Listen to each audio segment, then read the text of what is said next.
তোমরা আমাদের বাংলাকে কন্ট্রোল করতে পারবে না, বাংলা বাংলা চালাবে, দিল্লি নয়। পাখির চোখ 2026 জলপাইগুড়ির এবিপিসি ময়দান থেকে একেবারে অল আউট অ্যাটাক। বাংলাই বাংলা চালাবে, দিল্লি নয়। জলপাইগুড়ির ময়দান থেকে দ্ব্যর্থহীন ভাষায় বললেন মুখ্যমন্ত্রী মমতা বন্দ্যোপাধ্যায়। নিশানায় কেন্দ্রীয় সরকার, পাশাপাশি উঠে এলো কেন্দ্রীয় বঞ্চনার অভিযোগ। তিনি বলেন, রাস্তা তৈরির জন্য গত 4 বছর ধরে টাকা দিচ্ছে না কেন্দ্র, নিজস্ব তহবিল থেকেই রাস্তা সংস্কার করছে রাজ্য, তাই রাস্তা খারাপের ব্যাপারে বলারও কোনো অধিকার নেই, স্পষ্ট করেই জানিয়ে দিলেন মুখ্যমন্ত্রী। কেন্দ্রীয় সরকার প্রকল্প বন্ধ করে দিয়েছে, শুধু বলে বাংলা কিছু করে না, তো তুমি সব টাকা তো বন্ধ করে রেখে দিয়েছো। আমার টাকা আমাদের টাকা, মানুষের টাকা, তোমরা রাজ্য সরকারকে টাকা দাও না, আমাদের টাকার ভাগ। রাস্তা তৈরি করার জন্য 4 বছর টাকা দাও না, তোমার বলবার কোনো অধিকার নেই এই রাস্তাটা খারাপ কেন। আমরা নিজেদের থেকে যা আছে তার থেকে করি, তোমাদের বলবার অধিকার নেই।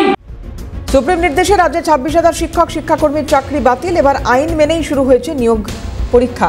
একই সঙ্গে মুখ্যমন্ত্রী বলেন, আইনি জটিলতা কেটে গেলেই আইন অনুযায়ী সঙ্গে থাকার চেষ্টা করবেন।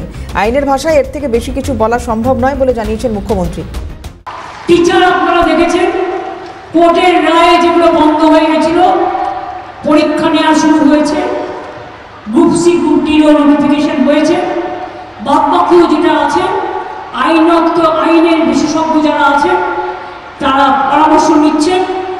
আইনের জটিলতা কেটে গেলেই আমরা আইন অনুযায়ী চেষ্টা করব সাথে থাকার মানে এর থেকে বেশি আমি বলতে পারি না আইনের ভাষায়।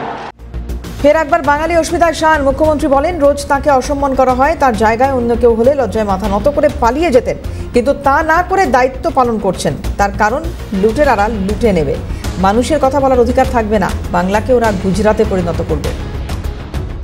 কিসের জন্য আমাকে এত বদনাম নিতে হবে?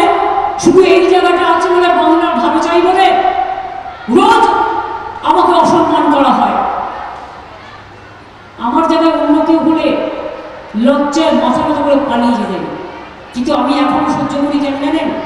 আমি জানি আমি যদি না থাকি তাহলে মনে রাখবেন যে জিনিসগুলো করছি বা করে যাচ্ছি বা আগামী দিনে করবো, এগুলো সব লুটেরারা লুটে নেবে। মানুষকে কথা বলতে দেবে না, মানুষকে তার অধিকার রাখতে দেবে না, বাংলাকে ওই গুজরাটে পরিণত করবে। আপনারা কি চান বাংলা গুজরাটে পরিণত হোক?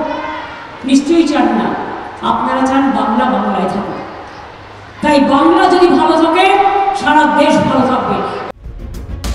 বিজেপি শাসিত রাজ্যে পরিযায়ী শ্রমিকদের হেনস্থা নিয়ে সুর চড়ালেন মুখ্যমন্ত্রী। পাশাপাশি এনআরসি নোটিশ নিয়েও তোপ দাগেন তিনি। বিজেপি শাসিত রাজ্য তথা কেন্দ্রকে নিশানা করে বলেন, এনআরসি নোটিশ পাঠাচ্ছে অসম সরকার। নোটিশ প্রাপকদের তালিকায় নাম আলিপুরদুয়ারের অঞ্জলি শীল, কোচবিহারে দীপঙ্কর সরকার সহ একাধিক জনের। শুধু তাই নয়, বাংলাদেশে পুশব্যাক নিয়েও গর্জে ওঠেন তৃণমূল সুপ্রিমো। তিনি বলেন, তপশিলি জাতি উপজাতির মেয়েরাও রক্ষা পাচ্ছে না। অনেক পরিযায়ী শ্রমিকের উপর অত্যাচার হচ্ছে, বাংলায় কথা বললে আমি বলি বেশি করে নিজের ভাষায় কথা বলুন। আমি দেখি কত সাহস আছে কার, আর কত অত্যাচার করতে পারে। সাহস কম নয়। আসাম থেকে নোটিশ পাঠাচ্ছে আলিপুরদুয়ারের রাজবংশীকে, আসাম থেকে নোটিশ পাঠাচ্ছে কোচবিহারে, জলপাইগুড়িতে, শিলিগুড়িতে।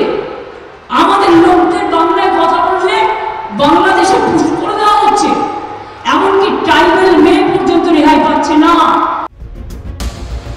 বাংলা ও বাংলা ভাষা ইস্যুতে ক্রমেই জোরালো হচ্ছে কেন্দ্র রাজ্য সংঘাত। তবে বাংলাকে রক্ষা করতে বদ্ধপরিকর মুখ্যমন্ত্রী মমতা বন্দ্যোপাধ্যায়, তা তাঁর কথাতেই স্পষ্ট। বাঙালি আবেগ যে লড়াইয়ের প্রধান অস্ত্র, তা বলার অপেক্ষা রাখে না। ক্যামেরায় সৌমেন্দু মজুমদারের সঙ্গে রাজা সাহা ও তিতাস পালের রিপোর্ট, ক্যালকাটা নিউজ।